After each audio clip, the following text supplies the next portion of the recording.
Assalamualaikum warahmatullahi wabarakatuh. Tabik pun, masih bersama saya Cynthia Rahma, masih di Patriot News TV tentunya, yang menyajikan berita-berita terkini, aktual, berimbang, dan terpercaya. Berikut berita kami hari ini.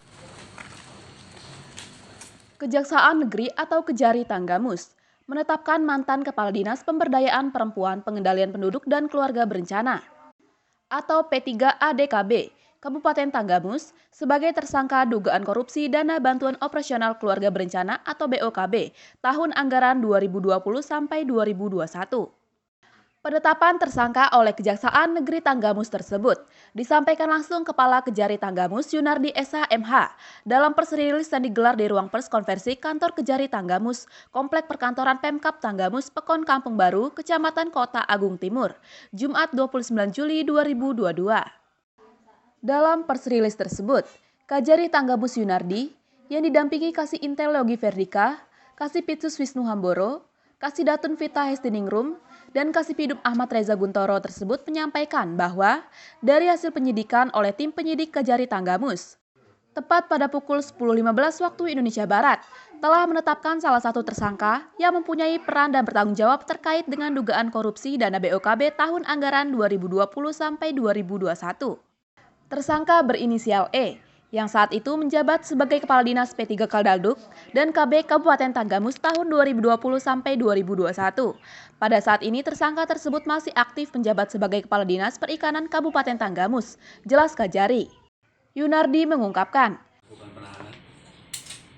Terkait dengan penahanan atau tidak, perlu kami tegaskan, tim penyidik tetap berpedoman kepada pasal 20 Kitab Undang-Undang Hukum Acara Pidana sebagaimana tercantum alasan-alasan terkait dengan penahanan. Untuk saat ini kami hanya mengumumkan penetapan tersangka. Selanjutnya ada proses-proses selanjutnya. Mungkin dalam waktu dekat kita akan melakukan pemeriksaan terhadap tersangka, kemudian saksi-saksi yang lainnya.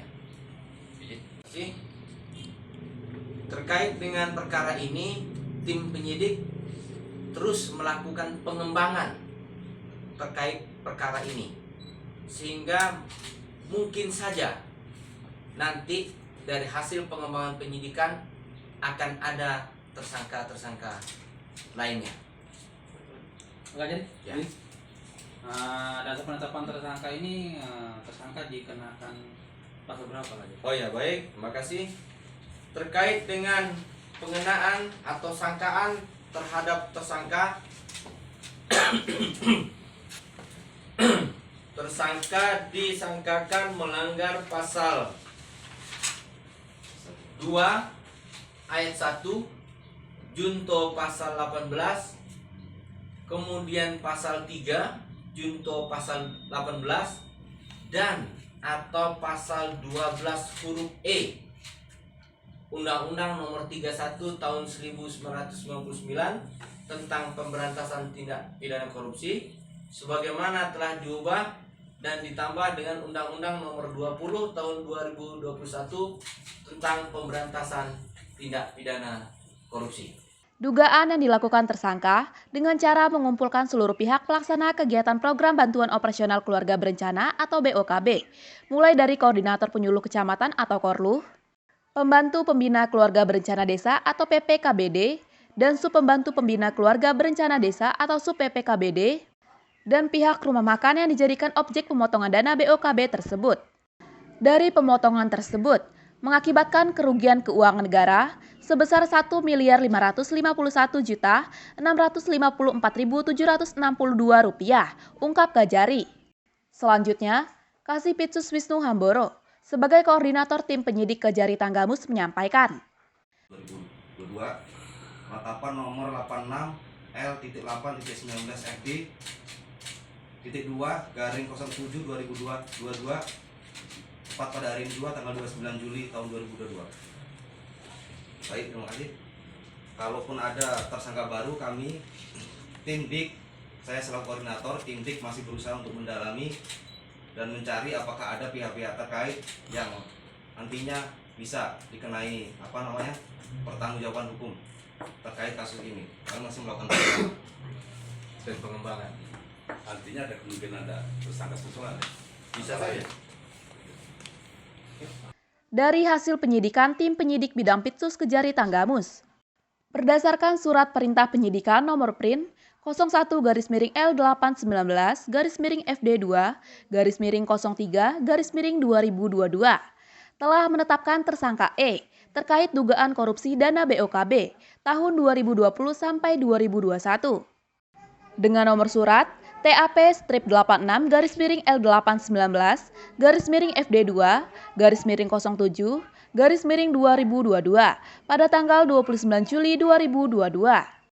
Tersangka E saat ini disangkakan melanggar pasal 2 ayat 01 JO, pasal 18, pasal 3 JO, pasal 18 dan atau pasal 12 huruf E JO, pasal 18 Undang-Undang Nomor 31 Tahun 1999 tentang tindak pidana korupsi yang mana telah diubah dengan Undang-Undang Nomor 20 Tahun 2001 tentang pemberantasan tindak pidana korupsi dengan hukuman maksimal 20 tahun dan minimal 4 tahun penjara.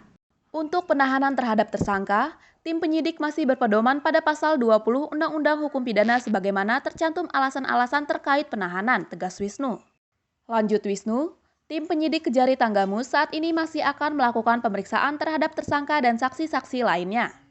Terkait apakah ada tersangka lain, kami masih terus berupaya mendalami apakah ada pihak-pihak yang nantinya bisa dikenai pertanggungjawaban terkait kasus ini, pungkas Wisnu. Surat bantuan warga negara Kejari nilainya lebih kurang 1,5 miliar. Sejauh ini udah berapa saksi sih yang udah diperiksa untuk penyidikan itu? Saya konfirmasi sampai Lebih kurang. sekitar 20 saksi. Kasus ini bergulir dari kapan sampai kapan?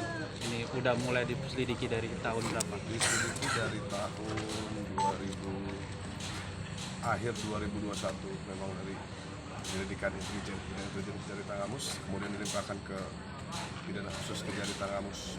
Terima kasih Pak.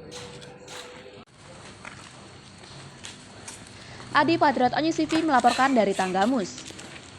Sekian berita dari kami, saya Cynthia Rahma beserta seluruh kru Patriot Anyus TV mohon undur diri.